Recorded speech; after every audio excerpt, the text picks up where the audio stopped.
May Mann Jennings, Florida's genteel activist.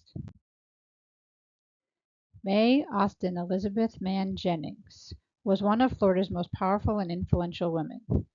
She was a leader of organizations, both civic and philanthropic, and founder of the Florida League of Women Voters.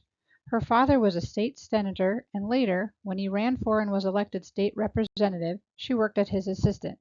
She was the First Lady of Florida, as wife of Florida Governor William Sherman Jennings, and is credited with having advanced his political career significantly through relationships gained while working for her father and through her many activities. May Mann was born in the Centerville section of Bayou, New Jersey. Her parents moved to Crystal River, Florida in 1874. While living there, her father, Austin Mann, was elected to the Florida Senate. Her mother died in 1882 when she was only 9 years old, and her father sent May and her younger sister away to St. Joseph Academy in St. Augustine, Florida. The children spent vacations with their father in Tallahassee when the legislation was in session. May was very bright and learned everything she could about people, politics, and the Capitol. She was valedictorian of her class, graduating in 1889. Austin Mann then ran for the State House of Representatives, and May assisted in the campaign, hosted teas, and spoke with people at the rallies. May Mann met Hernando County Judge William Sherman Jennings at her father's home near Brooksville, and a courtship began. May's father won election to the office of state senator when the legislative session began in January 1891. May went to Tallahassee to serve as aide to her father. She was responsible for his appointments, correspondence, and hosting social events. William S. Jennings went to Tallahassee, and the courtship continued. Judge Jennings married May Mann on May 12, 1891, and they were escorted down the aisle by the full legislative membership. The newlyweds lived in Brooksville in what now is designated historically as the William Sherman Jennings House. In 1893, her husband was elected to the Florida legislature and he became Speaker of the House in 1895. The couple had one child, a son, Sherman Bryan Jennings. William then ran for and was elected governor of Florida in 1900. Many credit his meteoric rise in the state Democratic Party to May's extensive knowledge of state politics and politicians and to her vast network of relationships throughout the state among the Florida Federation of Women's Club members. She chaired the Jacksonville Women's Club Civic and Public Health Committees, served as chair of the Daughters of the American Revolution State Old Trail and Roads Committee, served as president of the Springfield Improvement Association, and chaired committees that aided Jacksonville's Children's Home Society, Daniel Memorial Orphanage, St. Luke's Hospital, and Young Women's Christian Association. She served as Florida Federation of Women's Club president from 1914 to 1917. During the 1840s, the Florida state legislature declared that the Everglades, long viewed as having no value, could be repurposed and turned into profitable farmland. Dredging of the land was the first step in reclaiming the Everglades. On July 4, 1906, Florida began work on the first dredging project in South Florida, the North New River Canal in Fort Lauderdale. Railroad and canal companies largely financed the drainage projects through a drainage tax of 5 cents per acre on land sold to them. Napoleon Bonaparte Broward, governor of the state of Florida from 1905 to 1909, ran on the stance that Florida should drain that abominable pestilence-ridden swamp. This image, taken during a 1907 site tour, shows from left to right Sherman Bryan Jennings, William Jennings Bryan, a famous American orator, Richard Bolles, May Mann Jennings, and former Governor William Sherman Jennings. The idea of reclaiming the Everglades to make the land usable had been popular among white Floridians since the mid-19th century. W.S. Jennings, May's husband, supported the project while governor. During his term, he received a patent to the land south of the Okeechobee in the name of Florida and hired an engineer who surveyed glades lands in the Miami area to determine what would be necessary to drain the area. After completing his term, he remained involved in dredging efforts. Jennings' successor, Governor Napoleon B. Broward, promised to pursue Everglades drainage to make the land suitable for agriculture use in his successful election campaign. While we now view the Everglades as a rich and unique ecological system, at the time the land was viewed as empty and awaiting human use. However, there were those in the state, such as May Mann Jennings, who sought to conserve areas of the Everglades to preserve its beauty. The Florida Federation of Women's Clubs, and particularly the Preservation Committee chairwoman, May Mann Jennings, began campaigning for the creation of Royal Palm State Park in 1905. It took 10 years, but finally in 1915, the park was signed into law. In March 1915, the women's clubs hired Charles A. Moisier to serve as the warden for Royal Palm State Park.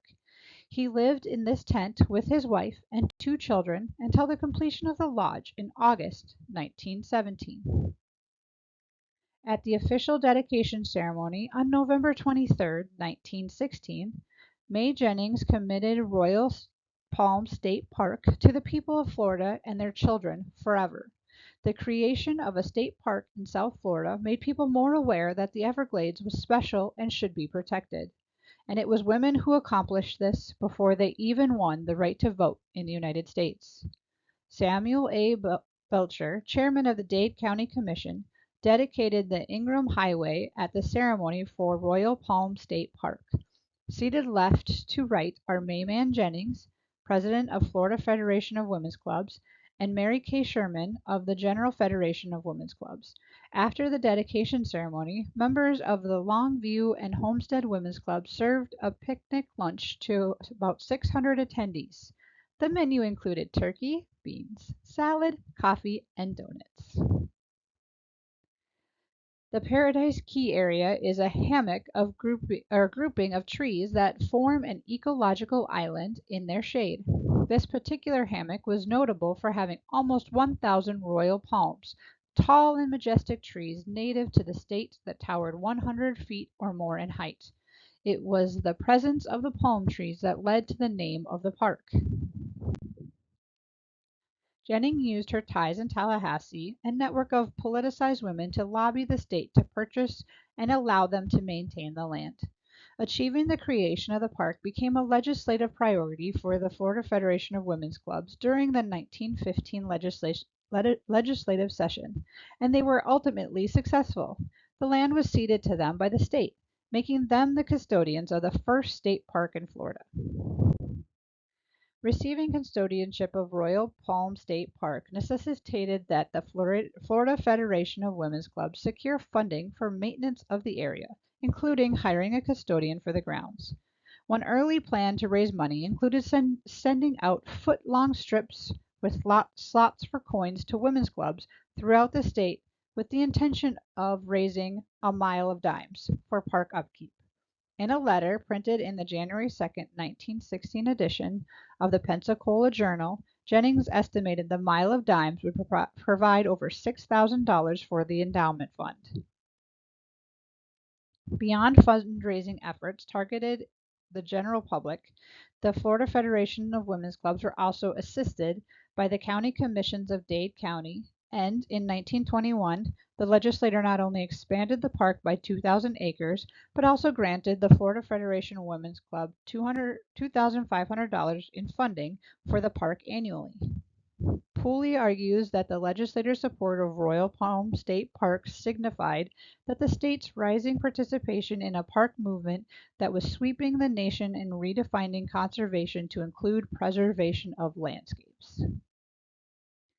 960 acres for Royal Palm State Park in 1916 to the Florida Federation of Women's Clubs. This acreage was also matched by Miss Flagler. Ingram Highway, a road from Florida City to Paradise Key, had also been recently completed and was dedicated along with Royal Palm State Park on November 23, 1916. By 1921, 2,080 more acres had been donated by the state, making Royal Palm a 4,000-acre state park. Royal Palm Lodge was built in 1919 by John F. Umphrey to accommodate the caretaker, Charles A. Moisier. The three-story building also housed visiting scientists and park visitors.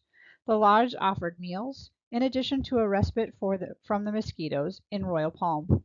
The lodge continued to be run by caretakers until the National Park Service acquired Royal State Park in 1947. After this, the lodge was converted into park headquarters, housing area, and visitor center. A new visitor center was built in 1952, and Royal Palm was sold to its previous caretakers, Jeanette and Donald Sullivan.